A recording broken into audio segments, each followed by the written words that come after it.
Hours before the public appearance, Kate received a discreet request from senior palace officials: greet Meghan warmly, stand close enough for the cameras, and help create the appearance of reconciliation. Kate read the instructions twice. Then she asked one question that immediately changed the mood inside the room. Before we continue, subscribe to the channel for more hidden royal stories, palace secrets, and dramatic moments the monarchy would rather keep behind closed doors. "Why am I being asked to prove something that is not true?" Kate said. The room fell silent. The document in her hands was not an official command, yet every line carried the weight of one. Palace officials called it an interaction plan, a careful set of instructions designed to prevent any sign of tension between Kate and Meghan.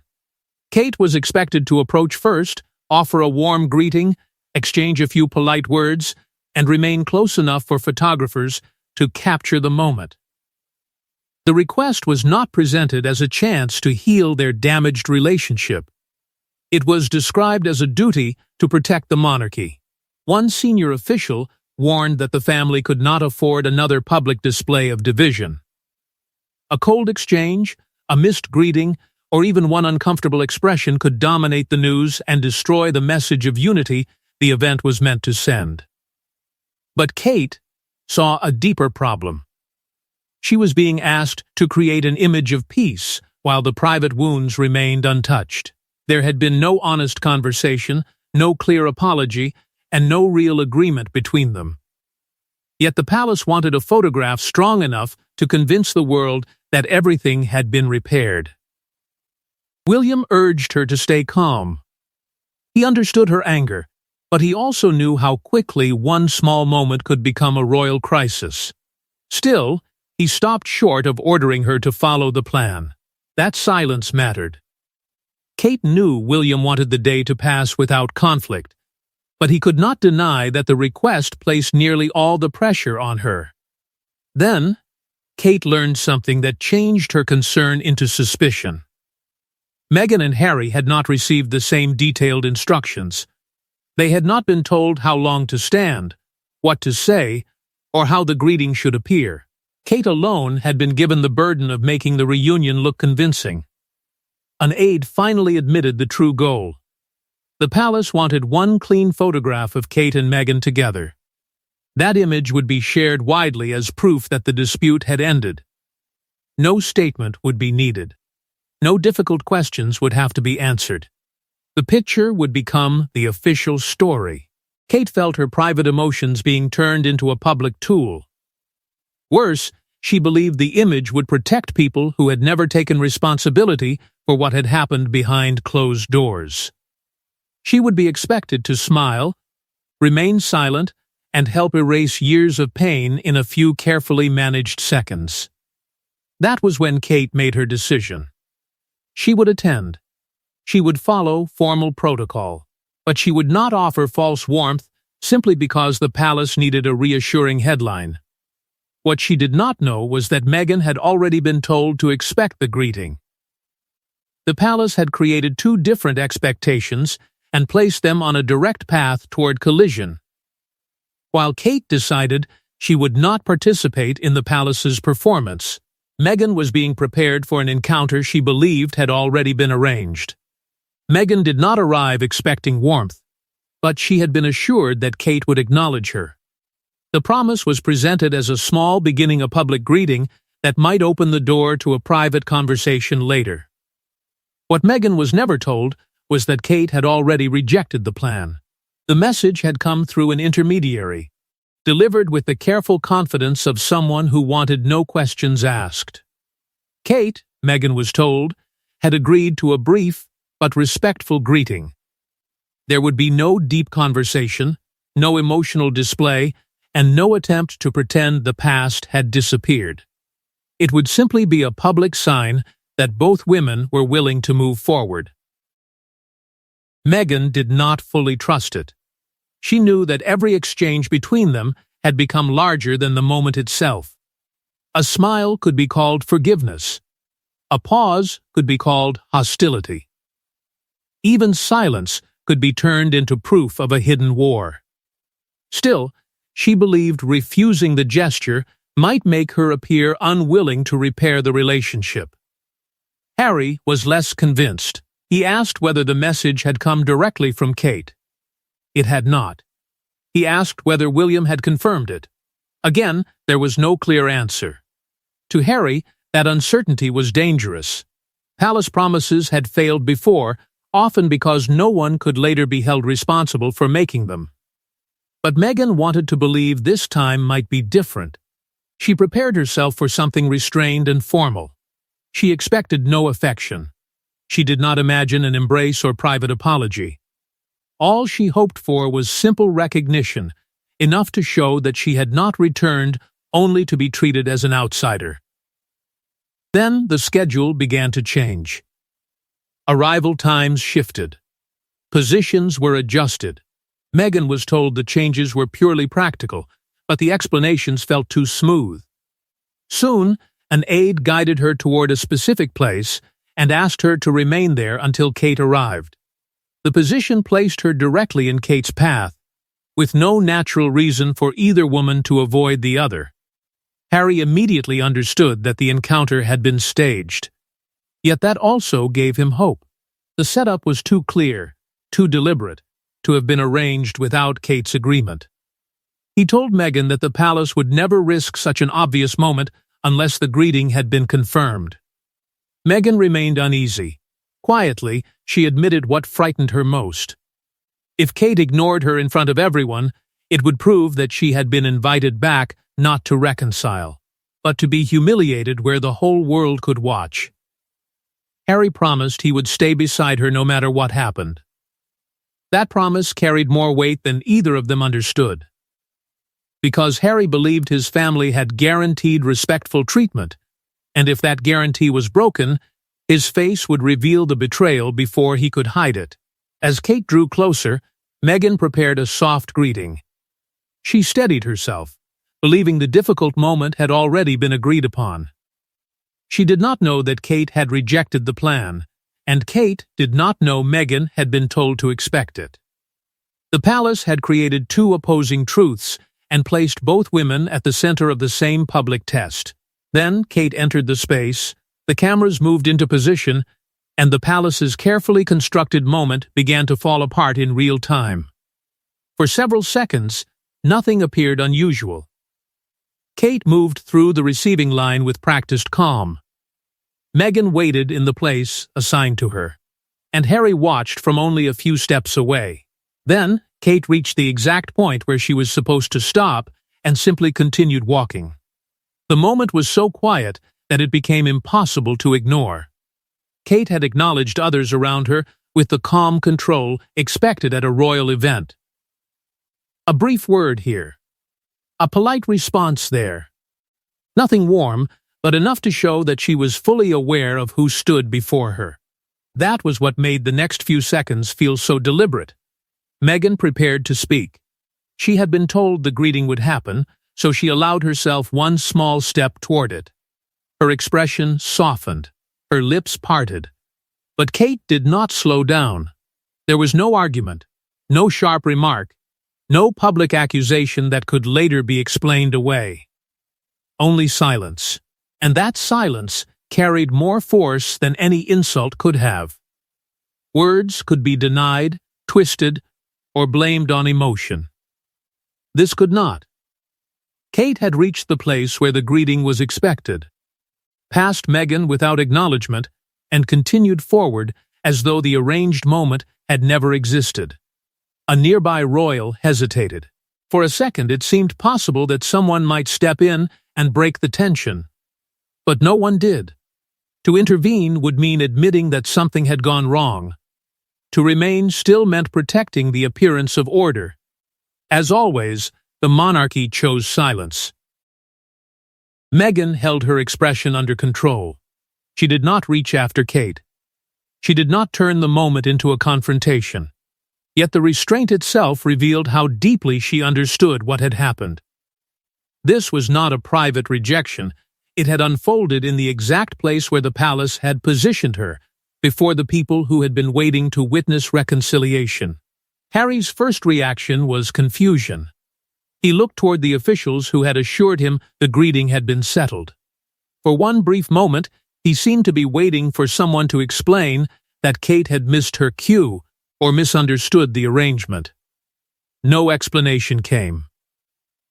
Then, his face changed. The disbelief disappeared. His jaw tightened.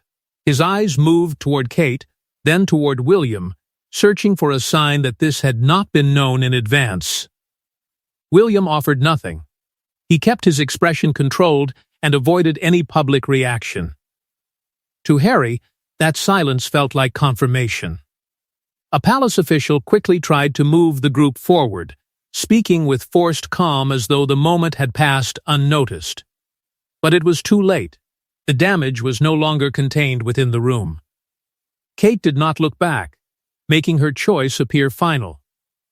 Meghan quietly told Harry not to respond, knowing that one angry word would shift the blame onto him. Harry listened. He said nothing. But his face spoke with a force protocol could not silence. It showed anger, betrayal, and the sudden realization that Meghan had been placed in a humiliating position after he had been promised the opposite. Kate's walk past had created the moment, but Harry's reaction gave it meaning, and soon that reaction would become more dangerous to the palace than Kate's refusal itself.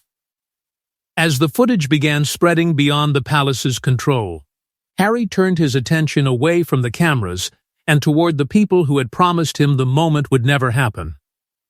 The public saw only Harry's face. Behind closed doors, that expression became a confrontation. Harry demanded to know who had placed Meghan in Kate's path, who had promised a greeting, and why William had remained silent while the rejection unfolded in front of the world. Harry did not speak with the calm control expected of a royal prince. The anger had already been building from the moment Kate walked past Meghan, but now it broke through. He insisted the encounter had been planned. Meghan had been told where to stand. The cameras had been ready. The palace had promised that Kate would acknowledge her. To Harry, there were too many arranged details for the humiliation to be an accident. William denied creating the setup. He said Kate had been under pressure from senior officials, just as Meghan had been. She had been pushed to offer a greeting she did not believe in, while Meghan had been led to expect something Kate had never truly agreed to give. Harry refused to accept that as an excuse. He accused William of knowing Kate was unwilling and allowing the moment to continue anyway. William admitted he knew she was uncomfortable, but he believed she would still follow basic protocol once the event began. He had expected a brief greeting. Nothing more. That answer only made Harry angrier. He accused William of gambling with Meghan's dignity to protect the monarchy's public image. A single photograph had mattered more than the risk of placing her in front of a rejection she could not escape. William fired back that Harry and Meghan also understood the event would carry political meaning. Their return, their expressions, and even their silence would always be judged. The argument quickly moved beyond one missed greeting. Years of buried anger began rising between them. Old accusations returned. Private conversations were remembered differently. Promises one brother believed had been made were denied by the other. The trust between them, already damaged, began to break under the weight of every unresolved wound. Harry revealed that Meghan had almost refused to attend. She came only because he believed William had guaranteed she would be treated with respect. William stared at him and said he had made no such guarantee. For a moment, the anger gave way to something colder. Harry asked who had delivered the promise. William asked who had told Kate the greeting was required. Neither brother could give a direct name. The messages had moved through officials, aides, and carefully chosen intermediaries. Each person had received a different version of the same plan. Harry began to see the shape of something more calculated. Someone had created expectations that could not all be met. William reacted with fury when Harry suggested palace staff may have engineered the crisis. He defended his team, insisting no one under his authority would deliberately humiliate Meghan or trap Kate.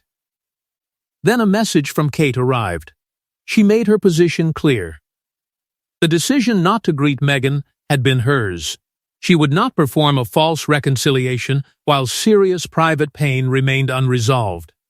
Harry did not deny her right to refuse, but he argued that she should have done so before Meghan was placed in her path and told to expect the opposite. Kate's silence had been personal. The setup had made it public. That was the moment both brothers were forced to consider the same disturbing truth. Perhaps the deepest betrayal had not come from Kate walking past Meghan. Perhaps it came from the hidden system that placed both women into a confrontation, then stood back and waited for one of them to break. The brothers' confrontation exposed a disturbing possibility. Someone inside the palace had designed the encounter knowing that either outcome would deepen the division. The more Harry questioned the arrangement, the less it resembled a misunderstanding. Meghan had been told to expect a greeting. Kate had been ordered to provide one. William had been allowed to believe the issue was settled. Someone had created 3 different versions of the same event and waited for them to collide. Harry began tracing every message delivered before the appearance. The deeper he looked, the more disturbing the pattern became. Meghan had received her assurance through one aide. Kate had been approached by another. William had been briefed separately and told that both women understood what was expected. No one had encouraged a direct conversation between them. No one had asked Kate to confirm the greeting with Meghan. No one had asked Meghan whether she trusted the plan. That distance was not accidental.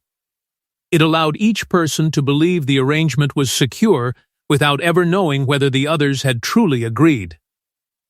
Meghan had been told that reconciliation had been approved. Kate had been warned that the monarchy depended on her cooperation. William had been reassured that the tension had been contained, and that both women would behave with dignity. Each version sounded reasonable on its own. Together, they formed a trap. If Kate followed the instructions, the palace would gain exactly what it wanted: a powerful image of unity. One photograph could be shared across the world as proof that the feud had ended. The painful questions would fade. The institution would appear calm, strong, and in control.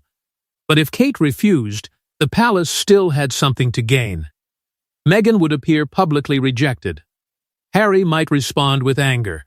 Attention would then move away from the planning behind the encounter and toward the Sussexes' reaction. Once again, the story could become about their emotions rather than the system that created the crisis. A senior official denied any manipulation. He argued that the palace had only prepared for different possibilities. In his view, that was not a trap. It was crisis management. Harry saw it differently. To him, it proved that private pain was being turned into public relations material. The family's wounds were not being healed. They were being measured, arranged, and used. Kate also began to understand what had happened. Her refusal had never been clearly passed to Meghan. She had believed the palace knew she would not participate. Meghan, meanwhile, felt she had been used as bait, placed in the perfect position to receive a rejection that could create headlines. William faced his own fear. Staff had acted through assumptions, private pressure, and indirect promises. That made him appear weak inside the very system he was expected to control. Then, an internal message surfaced. Photographers had reportedly been told to watch Harry closely during the greeting. That detail changed everything. The cameras had not simply captured his reaction by chance. They may have been waiting for it. The question was no longer whether the palace wanted reconciliation. It was whether someone had been testing which person would break first, and whether Harry's face had been the real target all along. Once Harry learned that the cameras may have been waiting specifically for his response, the expression on his face became more than a reaction. It became the center of a battle over who controlled the story. Within hours, palace sources began offering explanations. Kate had been distracted. Meghan had been standing in the wrong position. Harry's expression had been misunderstood. But every new excuse created another contradiction, and the footage continued spreading faster than the palace could contain it. The first response was simple. Palace advisors called the incident a misunderstanding. They suggested the moment had been brief, crowded, and easy to misread. Yet witnesses insisted Kate and Meghan had been only steps apart. Kate had acknowledged others nearby. To many people, the claim that she had never seen Meghan did not sound believable. Then a second explanation appeared. This time, sources said the greeting had been planned for later. But no later greeting came. No private exchange was confirmed. No quiet moment followed to support the new version. Instead of calming the story, each fresh claim made the palace seem more desperate. Soon, public attention shifted toward Harry. His face became the strongest sign that the rejection had not been expected. Commentators studied his confusion, the sudden anger, and the glance toward William. The palace could dismiss a missed greeting as poor timing, but Harry's reaction suggested he believed a promise had been broken. The public quickly divided. Kate's supporters argued that she had every right to reject false affection. To them, walking past Meghan was not cruelty. It was honesty. Meghan's supporters saw something darker. They believed she had been placed in Kate's path, so the humiliation would happen where everyone could witness it. Harry grew furious as palace sources continued discussing his emotions while ignoring the assurance given to Meghan. He wanted to reveal that she had been told the greeting was approved. He wanted the public to understand that her position had not been accidental. Someone had placed her there and allowed her to trust a plan that had already collapsed. Meghan urged him to wait. An immediate statement, she warned, would keep the story alive and give critics another reason to accuse them of attacking the family. Harry understood the danger, but silence felt like surrender. Kate refused to apologize for choosing not to greet Meghan. She stood by her decision not to perform a false reconciliation. Yet privately, she objected to the idea that she had deliberately set a trap. She had rejected the plan, but she had not known Meghan was still being told to expect it. William pressed palace staff for answers. He wanted to know who had passed the conflicting messages and why no one had confirmed the final arrangement. One aide gave him a warning. Exposing the internal planning could cause more damage than the original incident. It would reveal how carefully the family's emotions had been managed for public effect. That left the monarchy facing a brutal choice. It could admit that the encounter had been mishandled from within, or it could remain silent and allow Kate to carry the blame for a humiliation she had not fully designed. Harry considered releasing everything: the private assurances, the separate instructions, the message to photographers. But before he could decide, Meghan reached a conclusion of her own, one that would change the terms of every future royal appearance.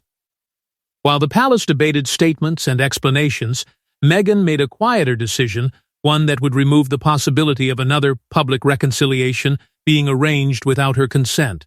Please paste the missing section heading, word count, exact hook, key points, and transition line. The subheading box is blank, so there is no story content to expand yet.